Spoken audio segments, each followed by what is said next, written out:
أهلا بيكم مشاهدينا وحلقة جديدة وبرنامج أوقاتي بتحلو. النهاردة مع بداية سنة جديدة بنقول لحضراتكم كل سنة وانتم طيبين، بس ضروري إننا نتكلم عن الأحداث اللي فاتت في السنة اللي فاتت علشان نعرف إحنا رايحين فين في السنة الجديدة. هنتكلم عن مجموعة من النشاطات الرياضية والموسيقية والمسرحية اللي حصلت في 2024، وهنناقش برضو مستقبلها إن شاء الله في السنة الجديدة 2025. وفي كل حلقة وعلى مدار الشهر كله هنقول لكم كل سنة وانتوا طيبين.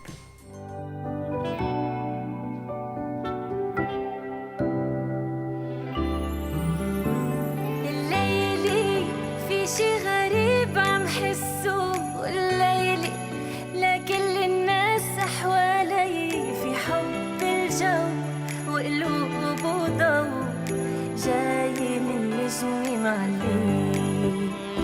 الليلي في شي غريب عم حسه والليلي لكل الناس حوالي في حب الجو وقلوب وضو جاي من نجمي معلي.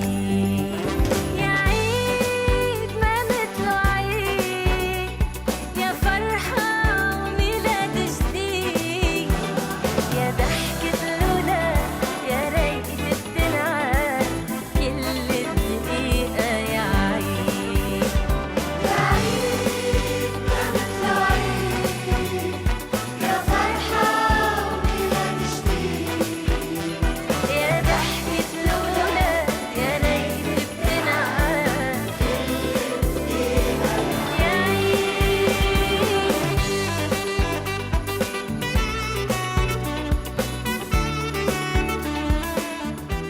أهلا بيكم مشاهدينا، وبداية حلقتنا أكيد لازم نتكلم عن تمنياتنا لسنة 2025، وكمان أعمالنا الفنية اللي هنشوفها في السنة الجديدة أكيد هتعبر عن الأمل والتفاؤل إن شاء الله. هنتكلم في البداية عن المسرح. المسرح في 2025 هيكون شكله إيه؟ ضيفنا اللي منورنا في الاستوديو هو هيعرفنا عن رؤيته عن المسرح. ضيفنا هو الأستاذ عصام الشويخ، مدير عام فرقة مسرح الساحة. برحب بحضرتك يا فندم. يا اهلا وسهلا يا فندم، وكل سنه ومصر بخير، والفن المسرحي والعربي في المنطقه العربيه والرياده المصريه دائما بخير. مسرح ابو الفنون وكل مصر بفرقها، سواء كان فرق البيت الفني للمسرح ال11 فرقه، وعلى راسها طبعا المسرح القومي المصري العظيم، وكل فرق الأقاليم بالثقافة الجماهيرية ومراكز الإبداع وشباب الجامعات والهواة والمحترفين. يا رب دايما كل الخير لمصر ومسرح يا مصر. رب إن شاء الله. احنا شفنا حراك مسرحي مهم جدا ومهرجانات خاصة بالمسرح في 2024، وبنتمنى ان 2025 يكون النشاط اكتر.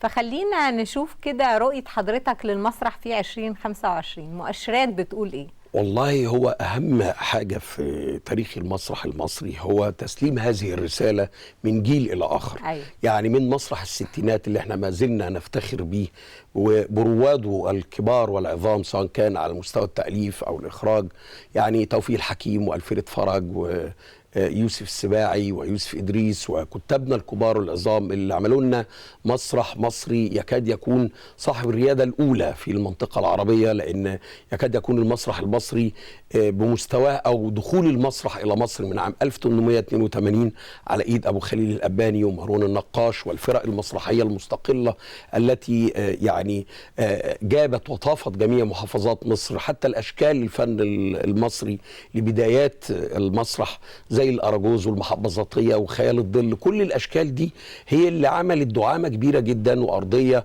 قوية جدا لمسرح المصري. أيوة. عام 1920 المسرح حديقة الأزبكية، إنشاء فرقة المسرح القومي. كل هذه الفرق ما زالت تعمل باجتهاد وبجد وبصبر شديد جدا وبتقدم وإبداع وبرؤية جديدة جدا. منها أهم مهرجان في منطقة مصر والعالم العربي وهو مهرجان القاهرة الدولي للمسرح التجريبي. أيوة. في دورته ان شاء الله في 2025 تبقى الدوره ال 32، لان السنه اللي فاتت كانت الدوره 31. ايضا هناك المهرجان القومي للمسرح، الفرق اللي بتتقدم في كل من المهرجان التجريبي او المهرجان القومي المصري.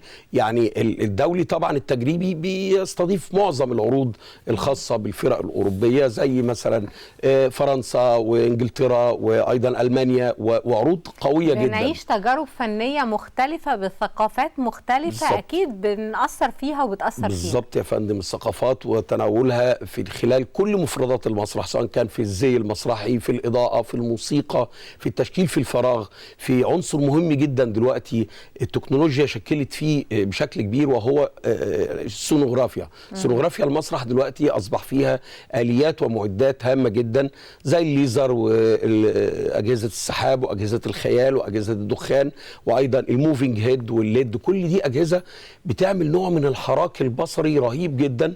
كل هذه العناصر بتشكل في المسرح المصري تطوير واستمراريه هامه جدا لكل عناصر وفرق البيت الفني للمسرح، وايضا فرق زي ما قلت لحضرتك مراكز الابداع الفني الاستاذ خالد جلال في منطقه الاوبرا. اجيال بتخرج، واحنا شخصيا سعيدين بهذا الرجل طبعا العظيم، واحنا بنقول عليه صانع النجوم او جواهرج النجوم، لان خالد جلال من الشخصيات الجميله جدا والمحببه، ولكل الناس والاجيال تتمنى انها تتعامل معاه، يعني لانه راجل مخرج مبدع. انا عايزه كمان حضرتك تكلمني عن رؤيتك لمسرح الشباب في 2025. هنشوف الشباب على خشبه المسرح اكتر، هنشوف الابهار اكتر، هنشوف التكنولوجيا اكتر. بص، يعني مسرح الدولة تبنى بشكل شديد جدا المسرح الجامعي.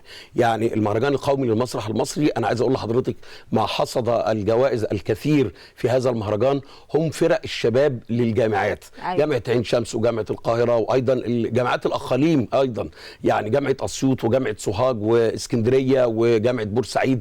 الفرق دي جت بقومياتها في هذا المهرجان وشاركت وخدوا جوائز اولى، سواء على مستوى التمثيل او على مستوى الديكور او على مستوى الموسيقى.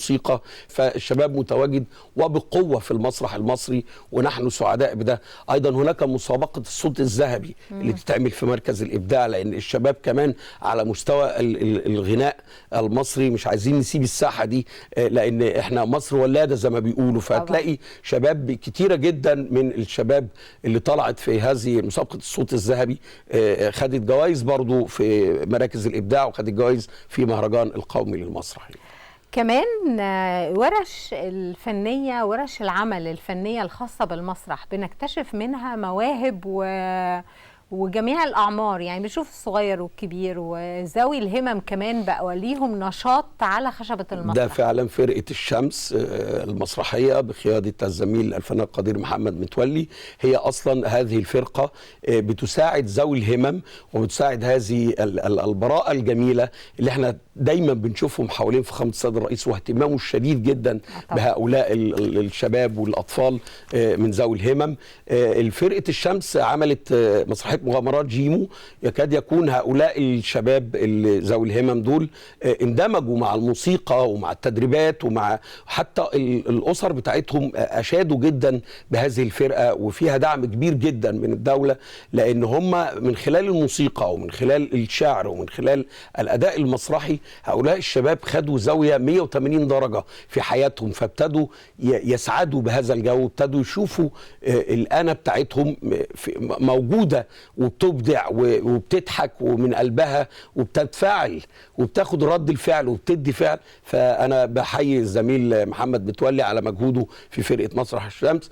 أيضا هناك المسرح القاهرة للعرايس، في عرض جميل جدا اسمه ذات والرداء الأحمر، كان بيتكلم على أخطر مشكلة متواجدة في هذا الجيل الحالي، وهي مشكلة الإنترنت والمحمول، والشباب اللي ماسك الموبايل في إيده 24 ساعة، ويكاد يكون مثلا الأطفال بقى من سن 7 سنين أو فما فوق لحد 18 سنة ممكن يخرج في إطار السوشيال ميديا دي في إن هو يعمل شات أو يعمل محادثات. معنى كده إن إحنا ممكن في 25 نلاقي برضو مسرحيات موجهة للأطفال أكيد. من خلال مسرح العرايس.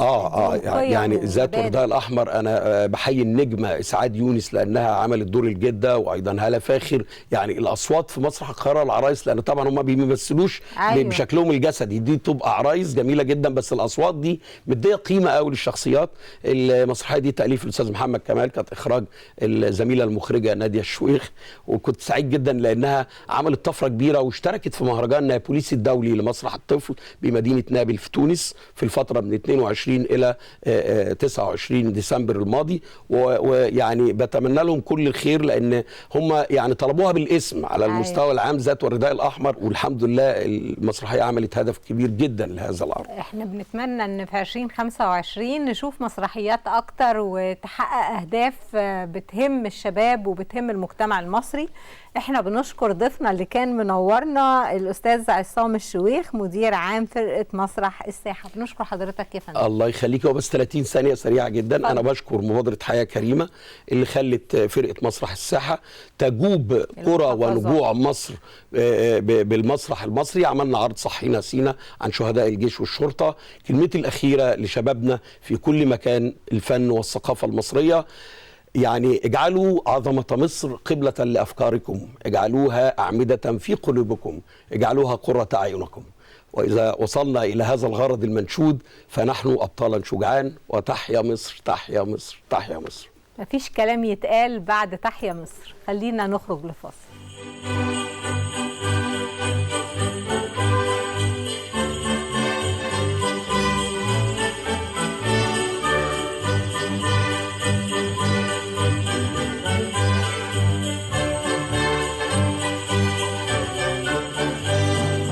الأحداث الرياضية كان ليها نشاط كبير جدا في 2024، والحمد لله حققنا كتير من البطولات والميداليات.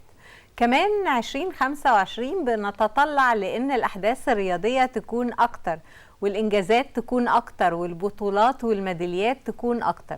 خلينا نتكلم عن اللي فات وعن اللي جاي من خلال لقائنا مع ضيفنا اللي منورنا، هو الضيف الأستاذ محمد جابر الناقد الرياضي. برحب بحضرتك معانا. برحب بحضرتك يا أستاذة والسادة المشاهدين، ويا رب 2025 تبقى أحلى وأحلى بإذن الله إن شاء الله. خلينا نتكلم عن 2024 والأحداث الرياضية اللي كانت فيها، كانت كلها جميلة. طبعا لو هنبتدي مثلا لو احداث كرويه بنتكلم النادي الاهلي خد بطوله افريقيا، النادي الاهلي شارك في بطوله كاس العالم للانديه، الاهلي هيروح كاس العالم للانديه في امريكا، نادي الزمالك خد الكونفدراليه. على المستوى الكروي احنا الحمد لله 2024 مثمره مكمله معانا بقى ان شاء الله باذن الله. افريقيا 2025 في المغرب باذن الله المنتخب المصري يعمل حاجه في تحت قياده كابتن حسام حسن. لو نتكلم معانا بعيد عن كره القدم، كل الالعاب الحمد لله مصر خدت احنا رحنا باريس كسرنا الدنيا الحمد لله على المستوى البارالمبي والاولمبي. أيوه. الحمد لله خدنا ميداليات في الحقيقه كانت متوقعه، احنا توقعنا حصول الميداليات ديت وفقا للدراسات الكتير اللي اتعملت من الاتحادات او بمراقبه وزاره الشباب والرياضه وتحت توجيهات سياده الرئيس في قصه ان احنا رايحين ناخد ميداليات. صحيح خلال البطوله كنا حاطين ايدينا على قلبنا لان الميداليات جت متاخره شويه، وده أيوه طبيعه الالعاب اللي احنا فيها، مثلا رفع الاثقال او الخماسي الحديث او المبارزه جت بدري شويه كده طمنتنا. لكن احنا مصر دايما مميزه في قصه الالعاب الفرديه ديت، خاصه رفع الاثقال. رفع الاثقال دايما مصر من ايام زمان جدا، من ساعه ما اخترعوا رفع الاثقال ودخلنا الاولمبياد احنا متميزين فيها جدا. لو حضرتك تفتكري السيد نصير اول رفع اثقال في تاريخ العالم العربي وتاريخ مصر، حتى اثنى عليه احمد شوقي لما قال له الذي انزل الحديد وبأسه جعل الحديد لساعديك ذليلا. فاحنا في رفع الاثقال مميزين جدا، واتمنى ان احنا نستمر خلال الفتره الجايه. اعتقد ان الدوله واقفه بقوه خلال الفتره القادمه على قصه الدعم في الجين الرياضي، بمعنى احنا في مركز بيتعمل اسمه الجينوم دوت بنبتدي نبحث في الابطال اللي عندنا هم مميزين في ايه. أيوة. ان انا احلل القصه ديت بحيث ان البطل احطه بدري في اللعبه اللي يقدر يتميز بيها علشان يبدا يجيب نتائج سريعه. صحيح. فدي بدات باذن الله في استعداد قوي لحاجه زي ديت. المركز يبتدي يتفعل ويبتدي ان احنا نحلل لابطالنا بحيث ان هم من صغرهم نقدر نحطهم في الالعاب المميزه. من ضمن الاحداث الخاصه بالرياضه ومؤخرا في نهايه 2024 الكاف بيمنح الرئيس السيسي جائزه الانتاج المتميز ل 2024. طبعا الرئيس يعني جهوده واضحه جدا، اعاد مصر الى قلب افريقيا، ليس سياسيا فقط ولكن رياضيا كمان. بنتكلم في احداث رياضيه كبيره جدا، بعيدا طبعا عن الاحداث السياسيه. لو بنتكلم في الرياضه، قصه استضافه البطولات القويه على ارض مصر طبعا. اي دوله بتتعثر في قصه استضافه مصر، استضافه اي بطوله افريقيه، احنا بنبقى متصدرين للمشهد، بنقول لهم هاتوا البطوله زي ما حصل في 2019. اعتقد ان الرئيس السيسي والدوله المصريه يعني ما شاء الله الخطه الافريقيه احنا بننفذها بشكل جيد جدا، وقادرين ان احنا نتصدر المشهد في حاجات كتير جدا خاصه في الكره. طيب خلينا نتكلم بقى عن تطلعاتنا ل 2025.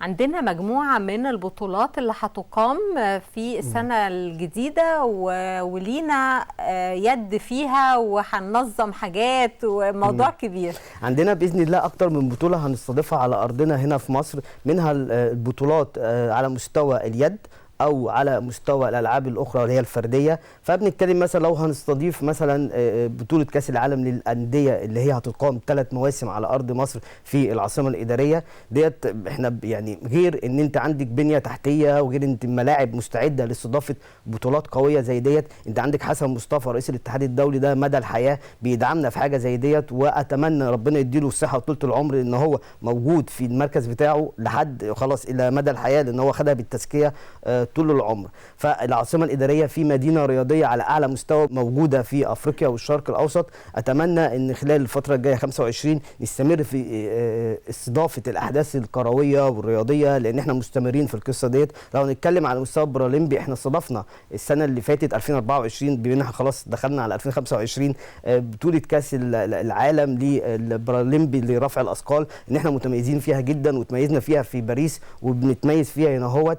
السباحه البارالمبيه كمان مهني آية أيمن فازت بالميداليه الذهبيه في السباحه البارالمبيه. فالموضوع في استضافه البطولات على ارضنا بيبقى له فوائد كتيره جدا، منها ان انت بتبقى وسط ارضك، جمهورك، الدعم المادي، الدعم المعنوي. فانا اتمنى ان احنا نستمر في استضافه البطولات على ارضنا، لان الموضوع هيفرق معانا جامد جدا في الريت، خاصه ان انت في كمان دوره الالعاب الافريقيه. احنا على طول دايما بنتصدر دوره الالعاب الافريقيه منذ انشائها، يعني احنا لو بنتكلم ان في 13 دوره العاب افريقيه احنا متصدرين 8 بعدد الميداليات، واللي اخرها كان في المغرب، واللي هتقام بعد كده ان شاء الله في مصر 2027. انا قصدي بقى المدى الطويل، لان احنا بتنظم كل 4 سنوات او 3 سنوات. طيب الكاراتيه ايه اخباره؟ لا احنا الحمد لله برضو احنا متميزين، لان وزير الشباب والرياضه كان لعيب كاراتيه. فاحنا هنستضيف برضو بطولات الكاراتيه اللي هتقام في مصر. صحيح احنا اقمنا بطوله الشهر 12، وفي ريال اشرف كنا نتمنى ان هي تحصد الميداليه الذهبيه او تتطور بعد ما هي حصلت على طوكيو، ذهبيه طوكيو، بس هي جت خرجت من دور الثمانيه، ودي كانت ممكن حصل ضغط شويه لفريال بعد ما حصلت على ميداليه طوكيو والجواز بقى والقصه، ممكن الموضوع اثر شويه بمشاغل الحياه.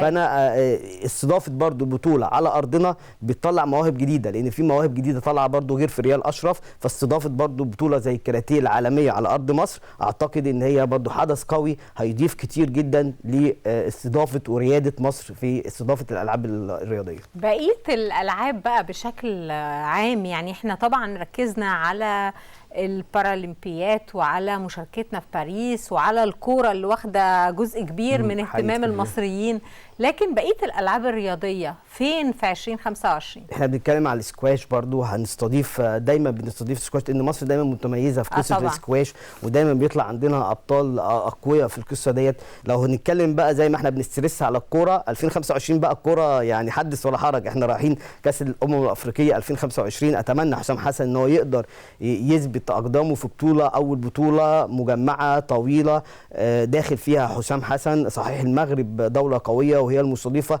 لكن دايما مصر بتثبت نفسها في البطولات المجمعه. دايما المدرب المصري زي ما قال سياده الرئيس ان هو بيدي الروح وبيدي القوه للجهاز الفني واللعيبه اللي معاه عشان نقدر نحصد بطوله. هنتكلم عن الاهلي والزمالك. الاهلي بيشارك في بطوله دوري ابطال افريقيا.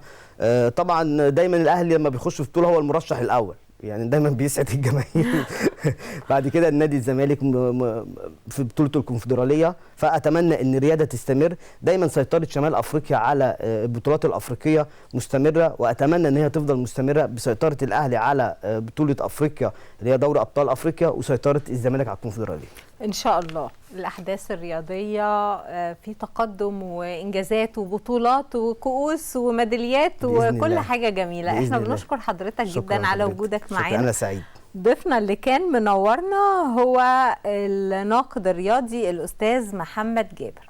خلينا مع حضراتكم بعد ما اتكلمنا عن الأنشطة الرياضية نخرج لفاصل ونرجع نكمل كلام.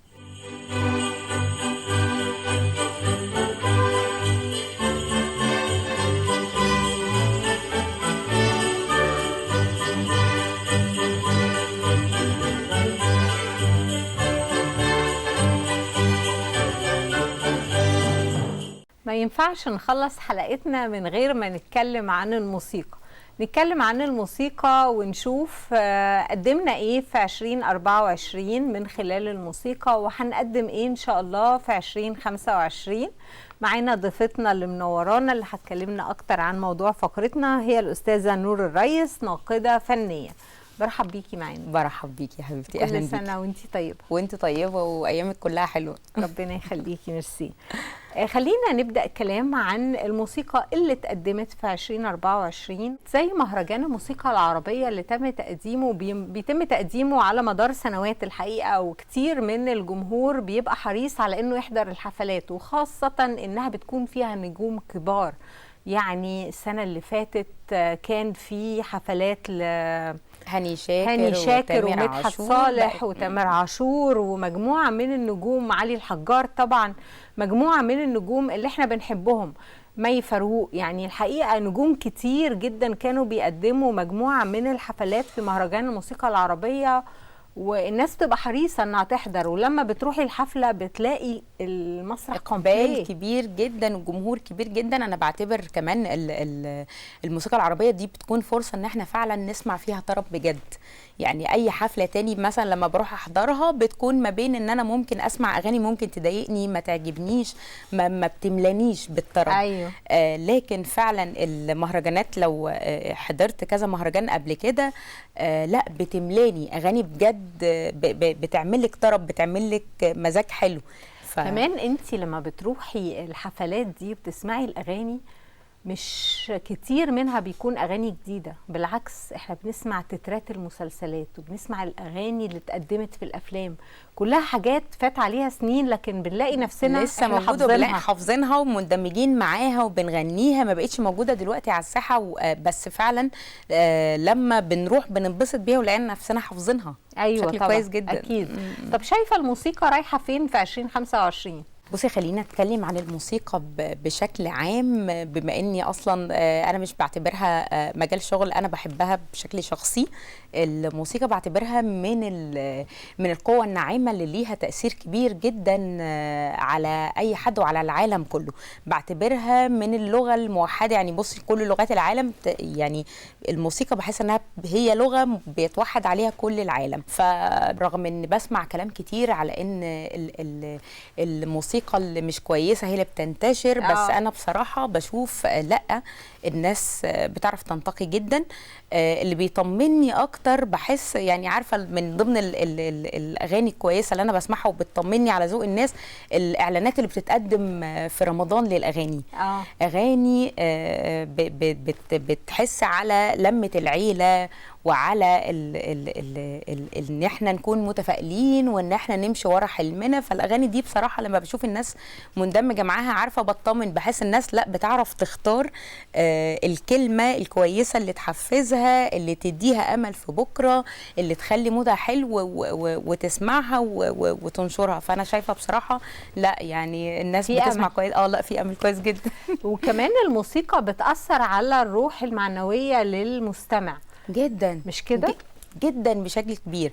يعني انا عموما لما بحس بدات اخد بالي كمان ان ممكن يكون حد متضايق ومتنرفز، ابص الاقي قبلها ممكن سامع اغنيه كلماتها كلها سلبي. كلها سلبي. فبالتالي خلت طاقته مش حلوه، وبدا ان هو متضايق وهو مش عارف هو متضايق من ايه. هو متضايق بسبب ان هو يعني للاسف الموسيقى على قد ما ليها تاثير ايجابي ليها تاثير سلبي. انت بتتكلم في قوه ناعمه ليها تاثير كبير جدا، فلو ما استخدمتهاش بشكل حلو هيتم استخدامها بشكل تاني مش حلو. يعني واللي يتدخل في كده وبيكون ليه جانب كبير الكلمه، يعني الكلمه لوحدها بيكون ليها تاثير كبير، ما بالك بقى لما تمزجها بالموسيقى، فبيكون ليها تاثير كبير جدا على العقل وعلى الروح وعلى الطاقه والمشاعر والصحه النفسيه.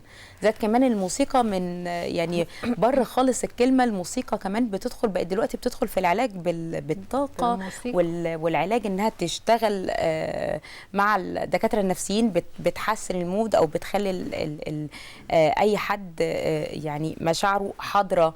زائد كمان برضو الموسيقى بتدخل دلوقتي، يعني من ضمن الاماكن برضو اللي بروحها بحضر كورسات كده، فحتى لو اللي بتتقدم ماده تعليميه بيشغلوا موسيقى في الخلفيه. فعايزه اقول لك ليها تاثير كبير جدا، بتساعدني ان انا ذهني فعلا يكون حاضر ومودي يكون حلو، واستقبل بشكل اسرع استقبل بشكل اسرع وسلس وطبيعي. شفنا في 2024 والسنين اللي قبلها وفي 2025 اكيد هنشوف ده بشكل اكتر، أغاني بنشوف فيها جميع فئات المجتمع والشعب. يعني بشوف الأغنية وبيبقى واقف حد بيغني بلغة الإشارة، وبشوف من ضمن الكورال اللي واقف أطفال من ذوي الهمم واقفين بيشاركوا.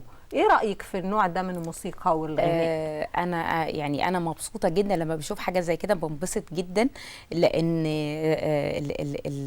الاغاني او الموسيقى هي زي ما قلت لك لغة عامة، لغة بتجمع كل الشعوب وبتجمع كل الفئات وبتجمع كل العقول وكل الاعمار، فمن حق اي حد ان هو يتذوقها ويحس بحلاوتها. فلما كمان يتعمل حساب ذوي الهمم ان هم يكونوا فاهمين وحاسين الموسيقى، دي حاجه جدا، دي حاجه كويسه جدا، يعني عارفه بتحسين الدنيا لسه بخير يعني. ايوه الدنيا حلوه.